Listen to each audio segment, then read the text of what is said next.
बार फिर आप सभी प्रतियोगी छात्रों एवं छात्राओं का स्वागत है मेरे चैनल अवस्थी क्लासेस में। मैं आरपी अवस्थी आप सभी विद्यार्थियों को नमस्कार करता हूं। तो हम पढ़ रहे थे भारतीय इतिहास, और भारतीय इतिहास में पढ़ रहे थे जैन धर्म। तो आज के लेक्चर में हम उससे आगे पढ़ेंगे। चौथी शताब्दी ईसा पूर्व में, चौथी शताब्दी ईसा पूर्व में मगध में 12 साल तक का जो है अकाल पड़ा। लंबे समय तक जो है अकाल पड़ा। समझ में आया? सूखा, ड्रॉट जिसे कहते हैं।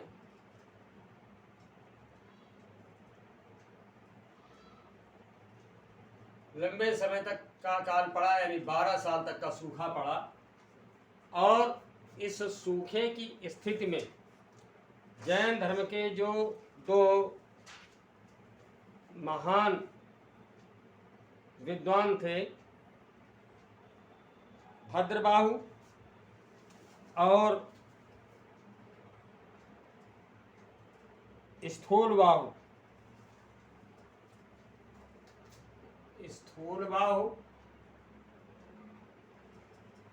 और भद्रबाहु, ठीक, ये मगध में निवास करते थे। तो इनमें से जो भद्रबाहु थे वो मगध में ही भद्रबाहु जो है अपने शिष्यों के साथ कर्नाटक चले गए। शिष्यों के साथ कर्नाटक चले गए, ठीक। लेकिन जो स्थूलबाहु थे ये मगध में ही बने रहे, ये कहीं नहीं गए, मगध में ही बने रहे। और 12 वर्षों का अकाल समाप्त होते ही, 12 वर्षों का अकाल समाप्त होते ही भद्रबाहु जब पुनः अपने शिष्यों के साथ कर्नाटक लौटे तो इन्हें सफेद कपड़े धारण करने वाला कहा गया, श्वेत वस्त्र धारण करने वाला कहा गया, ठीक। तो श्वेत वस्त्र धारण करने के कारण इन्हें जो है श्वेतांबर कहा जाने लगा। समझ में आया? इन्हें श्वेतांबर कहा जाने लगा। और जो स्थूलबाहु था या स्थूलबाहु के जो अनुयायी थे इन्हें जो है दिगंबर कहा जाने वाला। दिगंबर, दिशाएं ही जिनका अंबर है, जिनका वस्त्र है, यानी शरीर में किसी भी प्रकार का कोई कपड़ा नहीं। तो स्थूलबाहु और उसके शिष्यों को दिगंबर कहा जाने लगा, जबकि भद्रबाहु और उनके शिष्यों को जो है श्वेतांबर कहा जाने लगा, श्वेत वस्त्र धारण करने के कारण। तो जैन धर्म के समर्थक राजाओं में, जो जैन धर्म के समर्थक राजा थे, ठीक है, समर्थक राजा उदयन, बिंबिसार,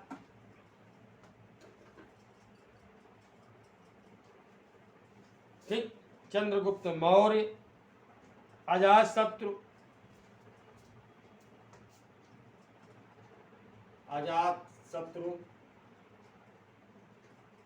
चंद्रगुप्त मौर्य,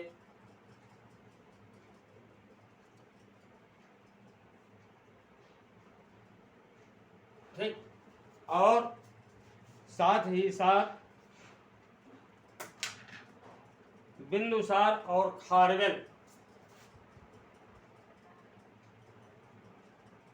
बिंदुसार और खारवेल राजा थे।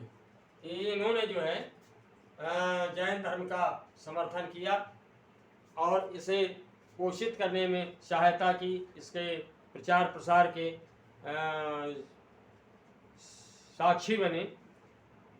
तो इस धर्म के प्रधान केंद्र के रूप में जो है मथुरा और उज्जैन का उल्लेख मिलता है। प्रधान केंद्र यानी जैन धर्म के जो चीफ सेंटर्स थे, प्रधान केंद्र थे, वे जो है मथुरा और उज्जैन, इनका उल्लेख मिलता है प्रधान केंद्रों के रूप में। जैन धर्म के प्रधान केंद्रों के रूप में मथुरा और उज्जैन का उल्लेख मिलता है।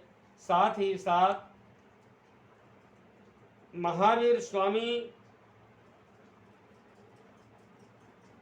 के ने जो है स्त्री को संघ में प्रवेश का अधिकारी माना है।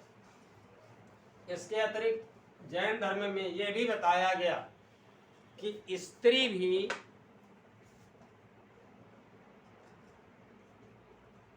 यानी महिला भी जैन धर्म में अपनी आध्यात्मिक क्षमता और विकास के द्वारा निर्वाण प्राप्त करने की अधिकारी है।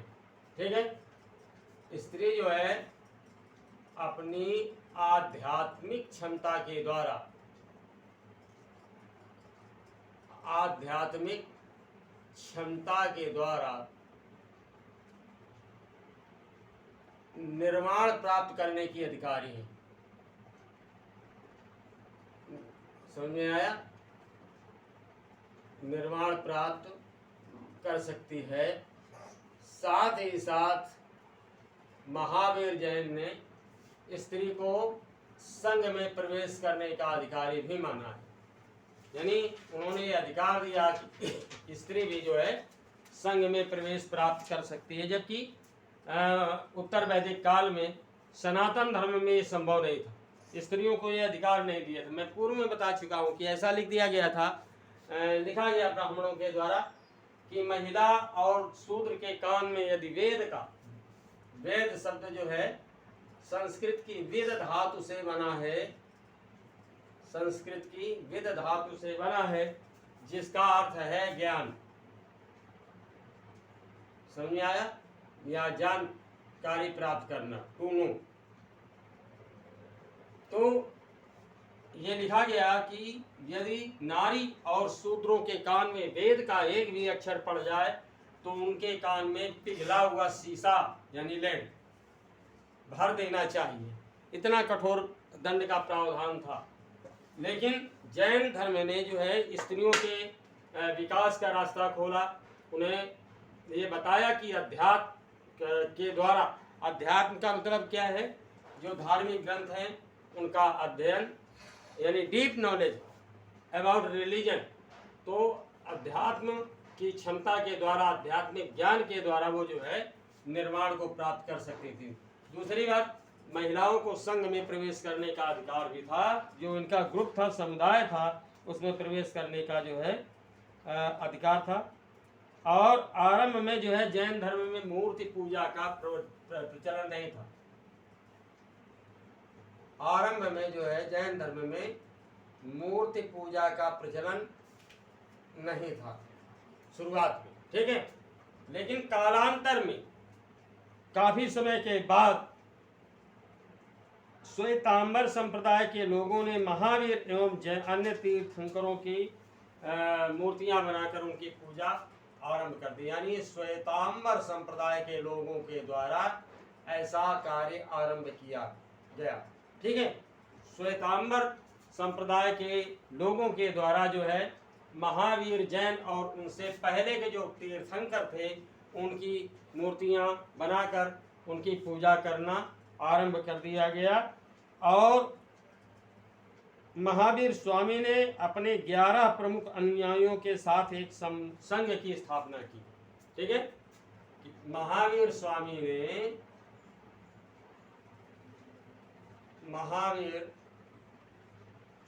ने क्या किया कि 11 अनुयायियों के साथ 11 अनुयायियों के साथ संघ का निर्माण किया, ठीक। संघ का निर्माण किया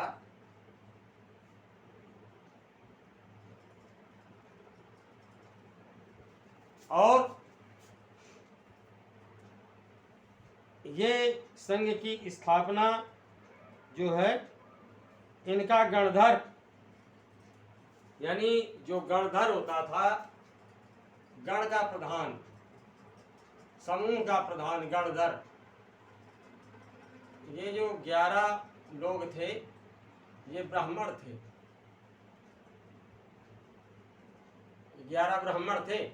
तो इन्हीं 11 ब्राह्मणों से में से जो है एक एक गणधर चुना गया, गणधर नियुक्त किया गया। और जैन धर्म के सदस्य जो है 4 भागों में बटे थे। यानी ये बात समझ लीजिए कि महावीर स्वामी ने एक संघ बनाया जिसमें 11 उनके अनुयायी ब्राह्मण थे। इन्हीं 11 ब्राह्मणों को गणधर बनाया गया। इन्हीं 11 ब्राह्मणों को गणधर बनाया गया, यानी समूह का जो है मुखिया बनाया गया। गण में समूह और गणधर माने समूह का मुखिया, तो समूह का मुखिया बनाया गया इन्हीं 11 ब्राह्मणों को। साथ ही साथ ये जैन संघ के जो सदस्य थे ये 4 भागों में बटे थे, भिक्षु, भिक्षुणी,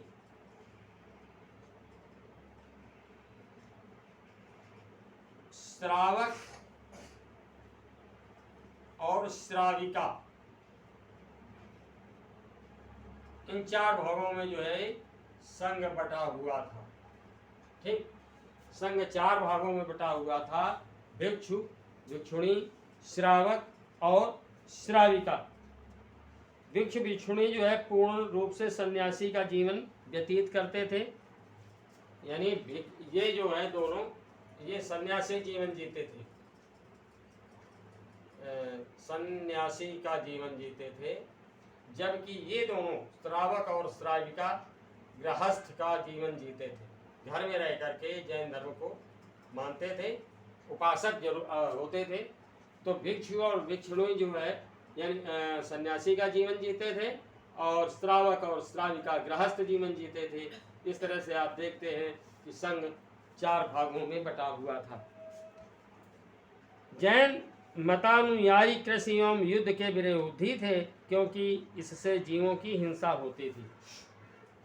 यानी ये जो है जैनी कृषि कार्यों के विरोधी थे, साथ ही साथ सैनिक कार्यों के ठीक विरोधी थे। तो ये सैनिक युद्ध करते हैं और कृषि कार्य में जो है तमाम सारी ऐसी क्रियाएं होती हैं, जैसे जुताई, ठीक है, जुताई करते समय भी तमाम सारे सूक्ष्म कीड़े मकोड़े मर जाते हैं, जीवों की हत्या हो जाती है। और ये आप जानते हैं कि अहिंसा पर बहुत जोर देता है। श्वेतांबर संप्रदाय के लोग मुख में पट्टी बांधे रहते हैं, आज भी बांधे रहते हैं। उनका मानना है कि सांस के द्वारा भी सूक्ष्म जीवों की हत्या हो जाती है। तो अहिंसा पर जोर देने के कारण ये एक अतिवादी धर्म माना गया है, अतिवादी धर्म माना गया है। यानी जैसे ग्रामीण अंचल में भी बोलचाल में लोग कहते हैं काहे अति करे हो, हैं, अति का मतलब बहुत ज़्यादा। तो ये अतिवादी धर्म है अहिंसा के दृष्टिकोण से। तो कृषि कार्यों की को जो है निषिद्ध करता है, साथ ही साथ सैनिक कार्यों को भी निषिद्ध करता है जैन संप्रदाय। क्योंकि ये इससे होता क्या है कि तमाम सारे जीवों की हत्या हो जाती है। इसलिए जो है जैन मतावलंबियों ने जो है सबसे ज़्यादा जो ध्यान दिया वो व्यापार पर ध्यान दिया। प्रमुखता से जो है व्यापार को अपनाया, क्योंकि इसमें ये जो दोनों कार्य है कृषि और सैनिक का कार्य यानी युद्ध, ये निषिद्ध हो जाते हैं। तो इन्होंने जो है व्यापार को प्रमुखता से अपनाया।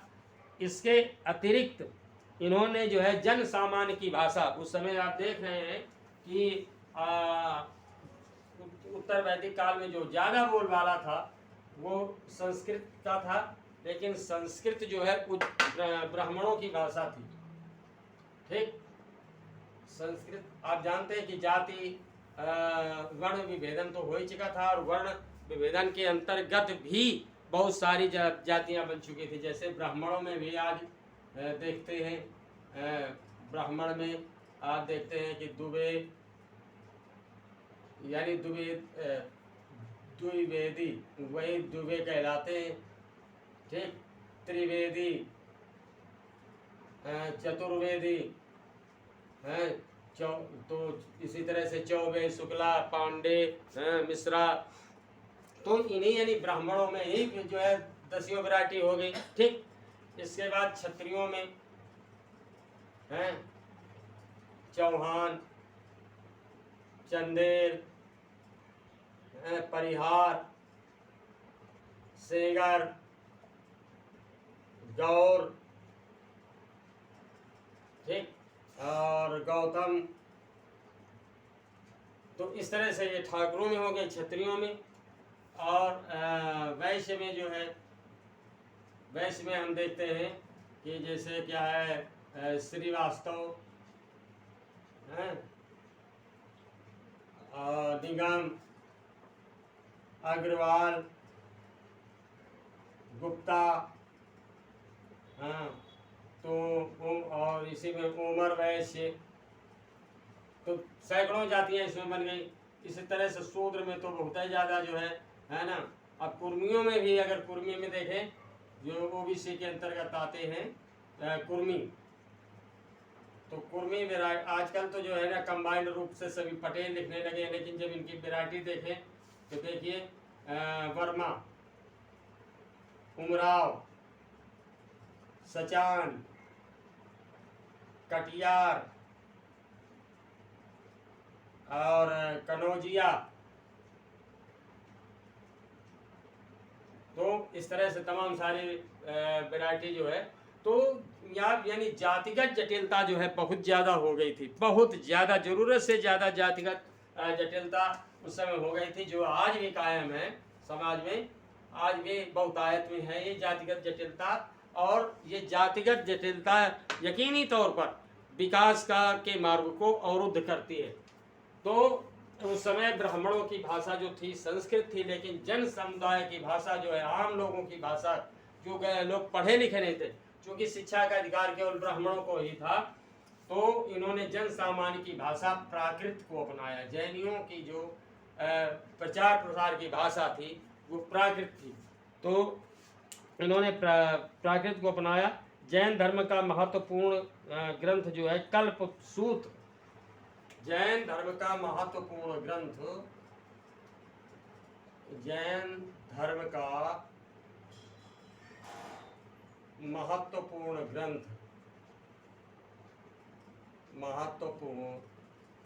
ग्रंथ, कल्पसूत्र, कल्पसूत्र संस्कृत में लिखा गया, संस्कृत में लिखा है, इंपॉर्टेंट पॉइंट है, ठीक है। जैन धर्म का जो महत्वपूर्ण ग्रंथ है कल्पसूत्र, ये संस्कृत में लिखा गया है। 5वीं सदी में कर्नाटक में बने जैन मठों को बसदिश कहा गया है, ठीक।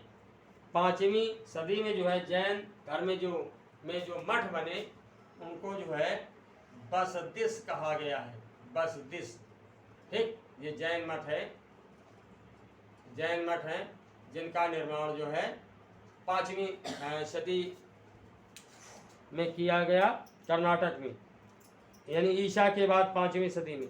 और स्थापत्य कला में जैनियों के महत्वपूर्ण योगदान के रूप में हाथी गुफा मंदिर उड़ीसा, दिलवाड़ा मंदिर और माउंट आबू राजस्थान का, साथ ही साथ गोमतेश्वर प्रतिमा कर्नाटक और खजुराहो में निर्मित पार्श्वनाथ आदिनाथ का मंदिर जो है उल्लेखनीय है। अब आते हैं हम जो है जैन संगीतियों के बारे में। तो इससे सवाल बनते हैं, 2 जैन संगीतियाँ हुई हैं। प्रथम जैन संगीति जो है, प्रथम जैन संगीत, संगीत का मतलब होता है सभा, जिसमें इससे जुड़े हुए साहित्य का संकलन किया जाता है। तो प्रथम जैन संगीति जो है ये 322 से 298 ईसा पूर्व के मध्य जो है पाटलिपुत्र में हुई। 328 से 222 ईसा पूर्व के मध्य में, ठीक है। इसके मध्य में जो है 298 है, 328 से 298 के मध्य में, सॉरी ईसा 328 से 298 ईसा पूर्व के मध्य में जो है पाटलिपुत्र में जो है संपन्न हुई और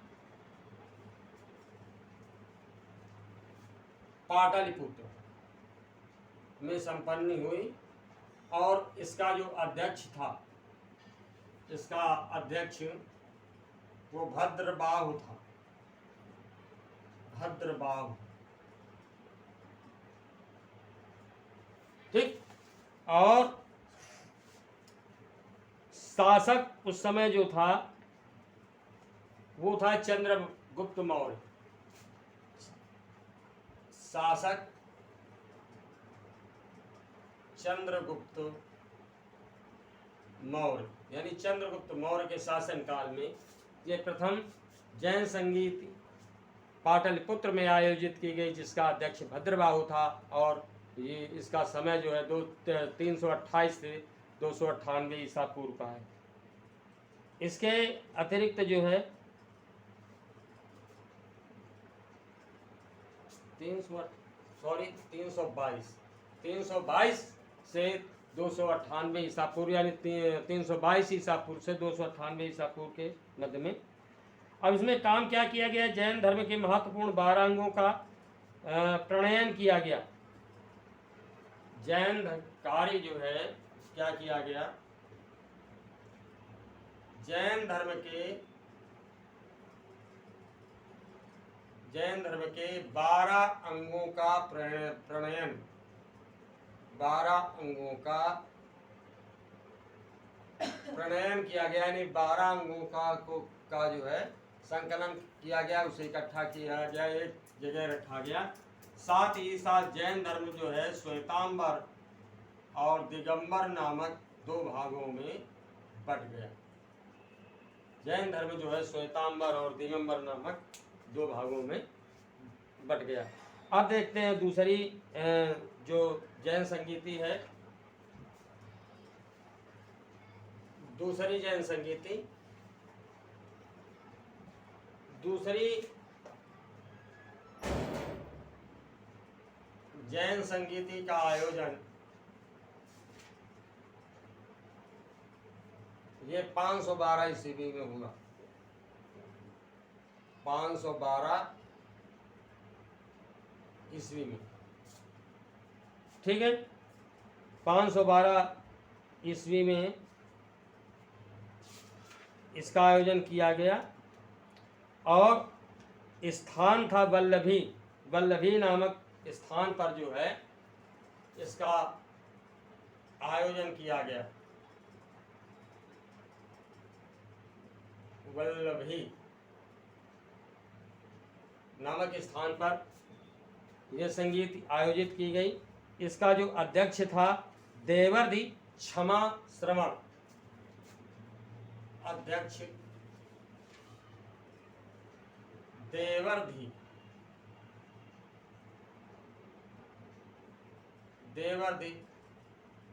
क्षमा श्रवण, ये इनके इस द्वितीय बौद्ध संगीति के द्वितीय जैन संगीत के अध्यक्ष थे, जो 512 ईस्वी में वल्लभी में आयोजित की गई। और इस समय कार्य क्या किया गया कि धर्म ग्रंथों को अंतिम रूप से संकलित कर लिपिबद्ध किया गया। कार्य जो है धर्म ग्रंथों को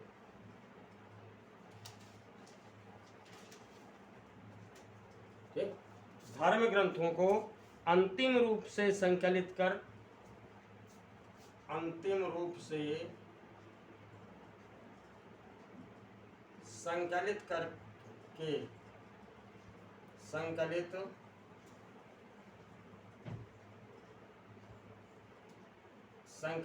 करके